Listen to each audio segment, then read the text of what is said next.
breaking news. Attorney General Merrick Garland, FBI Director Christopher Wray, Homeland Security Secretary Alejandro Mayorkas, and other top officials are holding a press conference on what they call significant human rights enforcement actions. Let's listen in. Rosenbaum, the head of the department's War Crimes Accountability Team, Christian Levesque, lead prosecutor for the War Crimes Accountability Team, and David Sumberg, Assistant Director in charge of the FBI Washington Field Office. On February 24th, 2022, Russia commenced its full-scale, unprovoked invasion of Ukraine. In the nearly 2 years since, we have all seen invading Russian forces commit atrocities on the largest scale in any European armed conflict since the Second World War. We have all heard the accounts of Ukrainian civilians targeted and executed, Ukrainian children forcibly deported, and Ukrainian women and girls sexually assaulted. And as the world has witnessed the horrors of Russia's brutal invasion of Ukraine, so has the United States Department of Justice. That is why the Justice Department has filed the first ever charges under the U.S. War Crimes Statute against 4 Russia-affiliated military personnel for heinous crimes against an American citizen. Congress passed the U.S. War Crimes Statute nearly 30 years ago to give us jurisdiction to prosecute war crimes committed against American citizens abroad. In an indictment returned yesterday in the Eastern District of Virginia, we have charged 4 Russia-affiliated military personnel with war crimes against an American citizen living in Ukraine.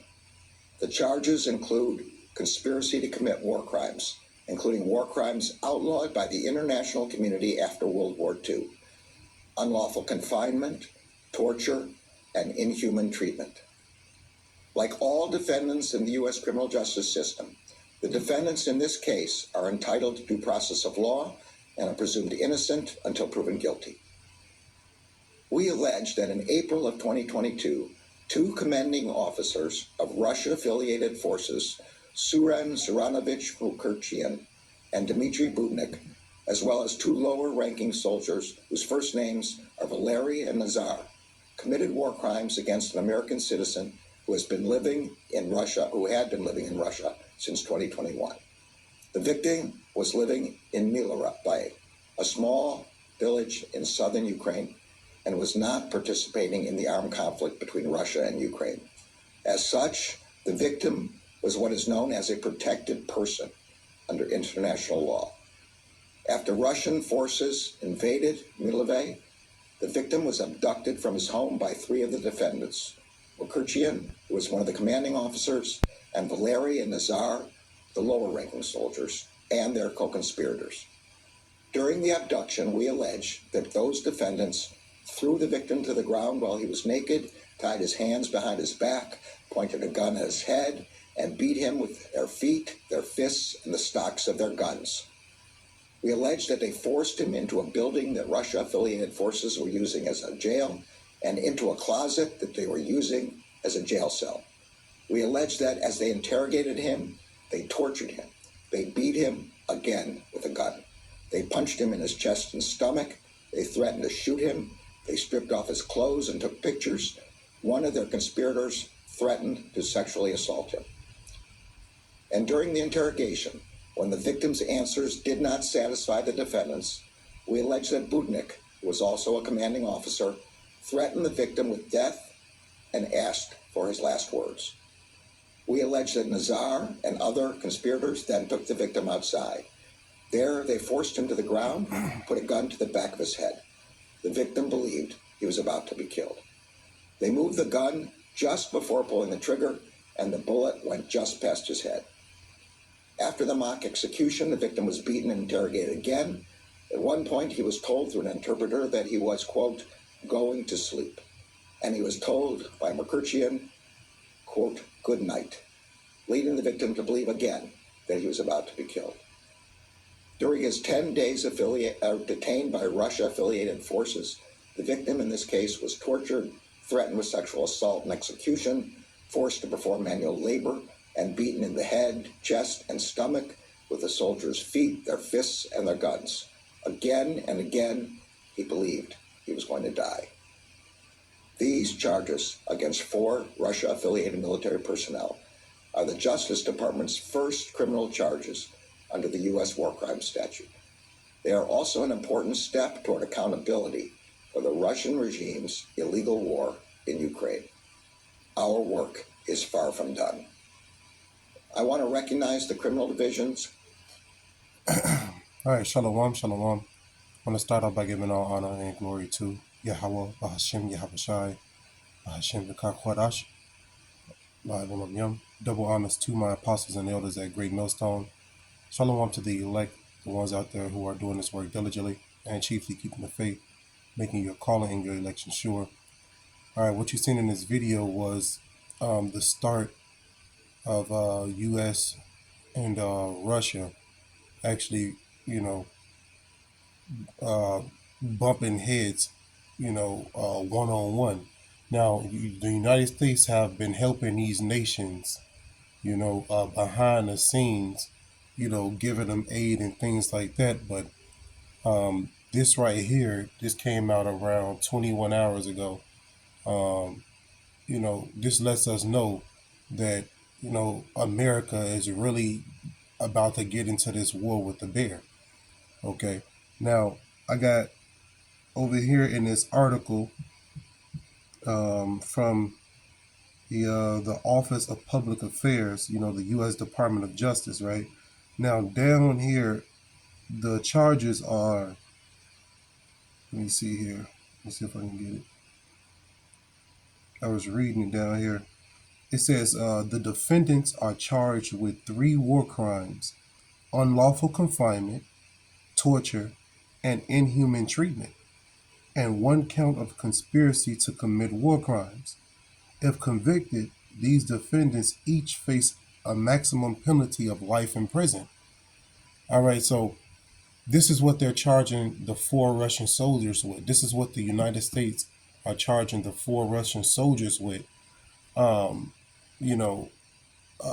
right now as we speak. And, I guarantee they're going to find reason to,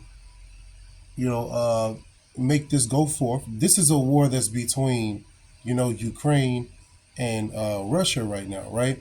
But, now they have a U.S. nationalist, a person who was living over there, but he's really a U.S. citizen. He was being beat, like you said in the video, he was being beat, he was being tortured, stomped, and things like that. So now they have reason to grab hold of these Russian soldiers and publicly execute them, on this side. They have every right now because they touched the nationalists, right? This is just all reason for, the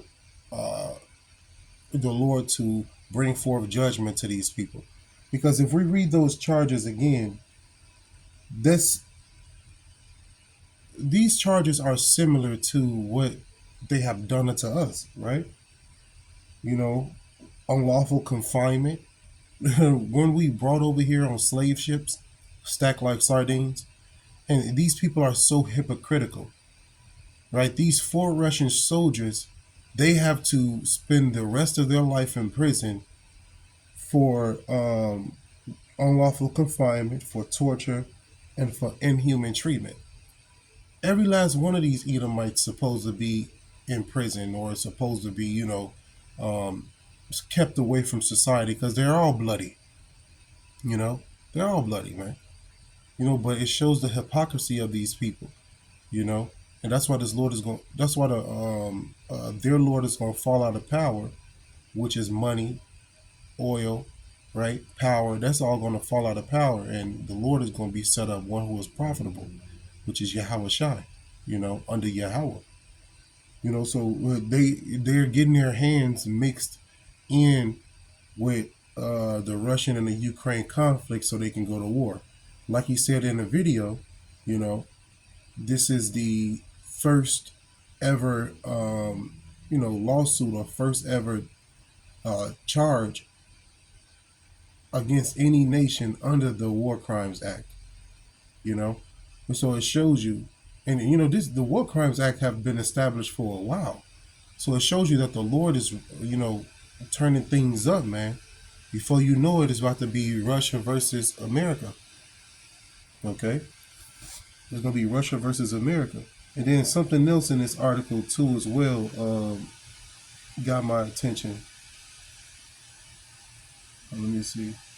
Talking about the FBI.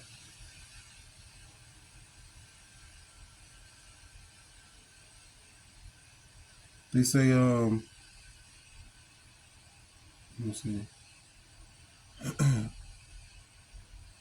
No, I just read it, but it talked about how, you know, America's tentacles is spread across the whole globe.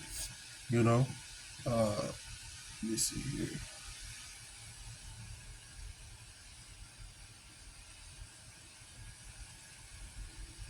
Another thing, it says torturing and unlawfully confining a protected person are serious human rights abuses that must not go unpunished.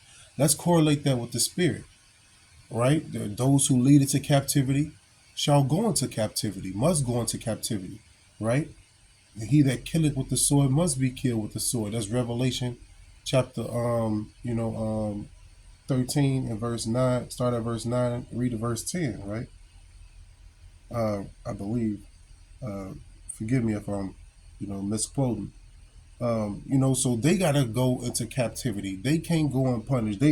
They're doing the same thing, all across the globe. They did the same thing to us. They tortured us, They unlawfully confined us, They abused us, and guess what? It will not go unpunished, man. So I brought all of this out to show you how close we are, to the end. The scriptures let us know these are contractions, right? These are all contractions happening. And as you can see with the Russian and Ukraine war, as you can see with the Hamas situation, hey, these contractions are happening more frequently. So that means what? The birth is on its way. And that birth represents the kingdom, right? The kingdom is coming. All of these contractions right here, these destructions, the time of destruction is nothing but a contraction, right? For the birth, Oh yeah, here it is right here. They say, you see, Esau, Edom like to brag and boast, right? But through that pride, they leave clues. Okay, right here it says these historic charges are the culmination of a complex investigation by the FBI and our partners that spans the globe. You see, this is why you can't go against Esau Edom physically, because you will have the whole entire earth against you. On one level, you can go against you can go against the city you're in, right? And then you go against them, then you got to go against the state that you're in. Then you go against the state you're in. Then you got to go against the country you're in. Then you go against the country you're in. Then you got to go against their allies that they're structured with, the other countries. You can never beat Esau Edom carnally. We have to beat them spiritually. That's our blessing, man. Right now, let them destroy themselves carnally, through war, through bloodshed. That's what they do. But through the spirit and power of Yahweh Hashem Yahushai, we're going to overcome through the spirit. All right, we're going to utilize the spirit to win this war. And it's already documented that we do win. So, all praises to Yahweh Hashem Yahushai for prophecy. Okay? But these Americans touching on the Russians, now they got 4 prisoners right now. What do you think the Russians about to do to retaliate? What do you think Putin is about to do? You think he's about to sit quiet? No, he's prideful too. He's an Edomite, right? So it's about to be a pissing contest, if you will, But you see Putin, he's not playing. You think he didn't know that there was a U.S. National? Putin don't care. You know what I'm saying? He don't care. Hey, as the king is, so is his people. You think through all of that abuse, all of that pain that U.S. national went through, you think he didn't know, let those Russians know that he was a United States citizen? He let them know every time. They didn't care, man. Those are the times that we're coming upon, man. You know, the Russians, they out for what they want. I read an article years ago that stated Putin's main objective. He wants to restore all of the former parts of Russia. That's his goal. So Ukraine was once formerly part of Russia. Lithuania, right? Estonia, right? These were all once provinces or states, if you will, of Russia. But now they're trying to join the beast. And Putin is not having that. So that's a cause for war, right? In his eyes. You know, that's a cause for war. He wants to bring Russia, right, the mother of Russia, like they like to say. You know, he want to bring that back to its glory days, right? And United States is not having that. So, hey, what's gonna happen? The bear is gonna come out and rain fire on the beast, on the whore that sits upon the beast, right? That daughter of Babylon, which is America. Okay, and so let me see here. If I can get this real quick.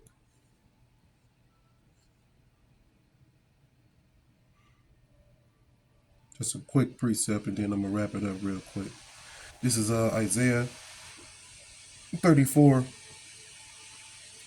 gonna start at 1. It says, "Come near, ye nations, to hear, and hearken, ye people.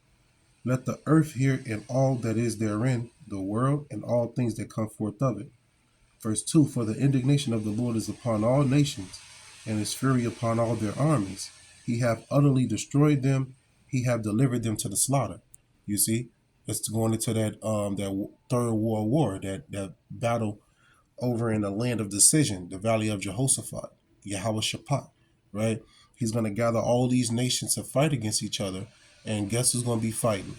The United States and Russia and all their allies.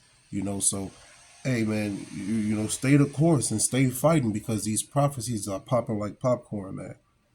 This verse 3, it says, "Their slain also shall be cast out, and their stink shall come up out of their carcasses, and the mountains shall be melted with their blood."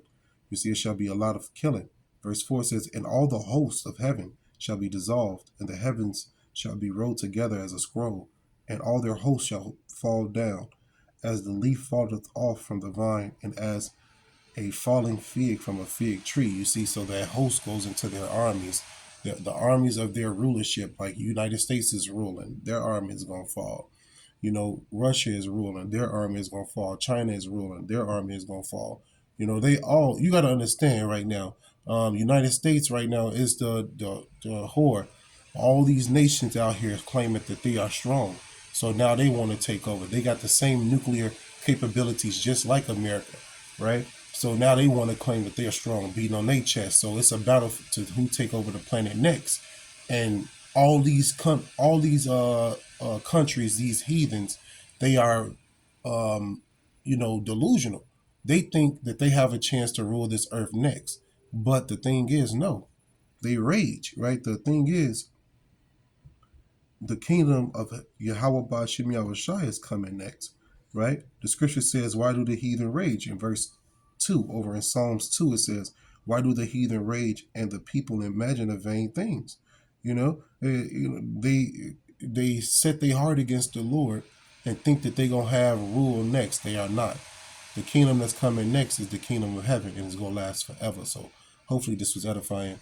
I'm going to end it by giving all honor and glory to Yahweh, Bahashem Yahushai, Bahashem Rakak Chodash, Lai Ulam Yum. Double honors once again to my elders and apostles at Great Millstone. Shalom once again to the elect. Don't let your sins weigh you down. Don't let your iniquities lift up themselves. That's what they want to do. It's our job to repent and keep it moving through the spirit and power of Yahweh Bahashem Yahushai. Shalom. On to the next one.